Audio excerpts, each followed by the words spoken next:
Imagine I told you that awakened individuals possess a certain ability, one so unsettling to the ordinary mind that it can evoke genuine fear. You might assume I'm referring to mystical abilities, supernatural insight, or some extraordinary mental power. But it's none of that. The truth is far simpler, far more disruptive to the normal functioning of society, and yet so ordinary that its impact may surprise you. The ability is this. Awakened people are able to perceive reality directly, without the haze of constant mental chatter, without the automatic urge to judge or categorize, without the mind's habitual need to force meaning onto everything it encounters. On the surface, this may sound harmless. They see things as they are. How poetic, you might think. But the implications are profound, and deeply unsettling for anyone who hasn't cultivated this kind of perception. Most of us don't truly experience the world. We encounter our interpretations of it, our beliefs, fears, expectations, and memories superimposed onto every moment. We peer at life through a dense cloud of assumptions, and then mistake that cloud for reality itself. Consider a simple interaction. You meet someone briefly, and in seconds your mind has labeled them successful, boring, attractive, pretentious, insecure. Whatever your conditioning pulls from its shelves. From that moment forward, you're no longer engaging with the actual human being in front of you. You're interacting with your mental image of them. A person who is awake meets that same individual without rushing to conclusions. They remain open, fully present, unburdened by judgment. This creates a strikingly different encounter, one that others often find surprisingly disarming, even uncomfortable, because they are not used to being seen without filters or projections. But this clarity extends far beyond personal interactions. The awakened person observes political systems, cultural norms, religious doctrines, economic structures, all the unquestioned frameworks of society, and perceives them without inherited assumptions. They see what is actually occurring beneath the stories we collectively agree to believe. And here lies the danger. Every society depends on shared illusions. Institutions rely on people accepting long-standing fictions as objective truth. Entire power structures crumble if people begin seeing without distortion. Take money. At its core, it's simply paper or now digital entries. Its value exists because we collectively agree to pretend it has value. The awakened person recognizes this. They may still participate in the system, but they are no longer hypnotized by it. They won't sacrifice their well-being, relationships, or integrity for something they know is ultimately a conceptual tool. The same is true of national borders, imaginary lines defended with immense seriousness. The awakened person sees human beings, not categories. They see the planet, not divided territories. This makes them difficult for the patriot or the tribalist to understand, because their identity is built upon distinctions the awakened person sees through. Religious doctrines, too, are understood differently. Every religion claims access to ultimate truth. But someone with clear vision sees human beings trying to express the ineffable through symbols, stories, and traditions. They appreciate the beauty, but they're aware of the limitations and the divisions these beliefs often create. This clarity is threatening not because the awakened individual seeks to dismantle anything, but because their mere presence exposes how much of life is lived unconsciously. People cling to their beliefs for security. Their identities depend on certain ideas appearing absolute. When someone comes along who sees that these absolutes are neither fixed nor universal, it feels destabilizing, even if no challenge was intended. Another aspect of this awakening is the space it creates between experience and reaction. Most people respond automatically to events. Praise brings pleasure, criticism triggers anger, fear prompts retreat, like well-conditioned machines. But the awakened person notices the emotional movement without immediately acting on it. They witness anger without becoming it, fear without being controlled by it. This freedom from automatic reaction makes them nearly impossible to manipulate. Political propaganda, advertising strategies, religious guilt, none of these find easy entry. They move through situations like water, adapting without being pushed or pulled by external pressures. Such independence is unsettling to systems built on predictability. Institutions depend on people following unspoken rules, thinking within sanctioned boundaries, and behaving in ways that sustain the status quo. When someone shows that these boundaries are optional, merely constructs, the system senses danger.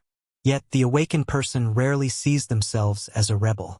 They aren't trying to dismantle society. They often live quietly, peacefully, content with life as it unfolds.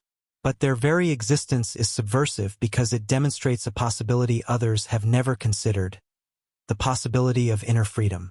Think about the impact of being near someone like this, someone who isn't striving, pretending, defending an identity, or clinging to the past or future. At first, it can feel like a breath of fresh air, as though you've been given permission to rest, to drop the performance, to simply be. But then something else happens. You start to feel uncomfortable. You start to feel judged even though they're not judging you. You start to feel that your own anxiety, your own striving, your own endless mental chatter is somehow inadequate, somehow wrong. This discomfort arises because their presence reveals your prison to you. They're not trying to show you that you're imprisoned. They're not thinking about you at all in that way. But simply by being free themselves, they illuminate your lack of freedom. And this is unbearable for most people.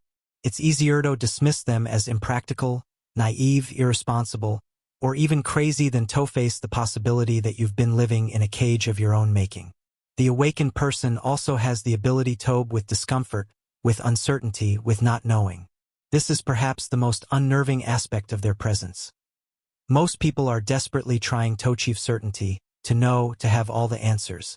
They cling to their beliefs, their ideologies, their certainties like a drowning person clings to a piece of driftwood. They cannot tolerate ambiguity, paradox, mystery. But the awakened person has made friends with uncertainty. They've realized that not knowing is actually more honest than the false certainty that most people carry around. They've discovered that in the space of not knowing, there's an aliveness, an openness, a possibility that's impossible. When you think you've got it all figured out, when you encounter such a person, when you try to engage them in the usual debates about politics or religion or philosophy, you find that they don't take positions in the way you expect. They don't defend one side against another. They can see truth in multiple perspectives. They can hold contradictions without needing to solve them. And this is maddening to those who need the world to be black and white, who need clear enemies and allies, who need simple answers to complex questions. I remember once having a conversation with a man who was very invested in a particular political ideology. He wanted me to agree with him to validate his views to join his team. But when I pointed out some valid concerns from the opposing viewpoint, he became quite agitated. "Whose side are you on?" he demanded. And when I said it wasn't on anyone's side, that I was simply trying to see the whole picture, he looked at me as if I were betraying some sacred trust.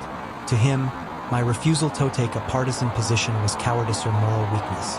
But from my perspective, taking such a position would have been a limitation, a closing off of understanding, a refusal to see the complexity of the situation.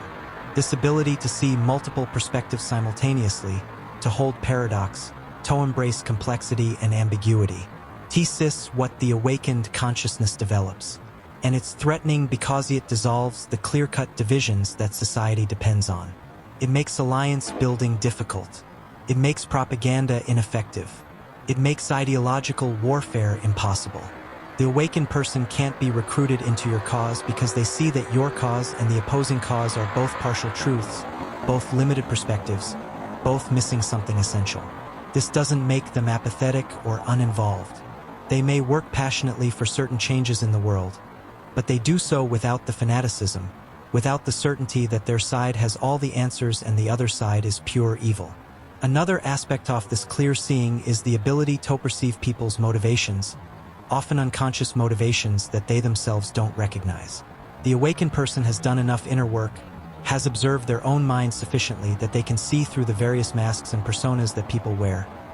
They can sense when someone is speaking from fear, from desire for approval, from insecurity, from a need to control. This doesn't mean they're cynical or judgmental about it. In fact, they usually have great compassion because they understand that these behaviors come from suffering, from not knowing Gon's true nature. But they can't be fooled by the performance.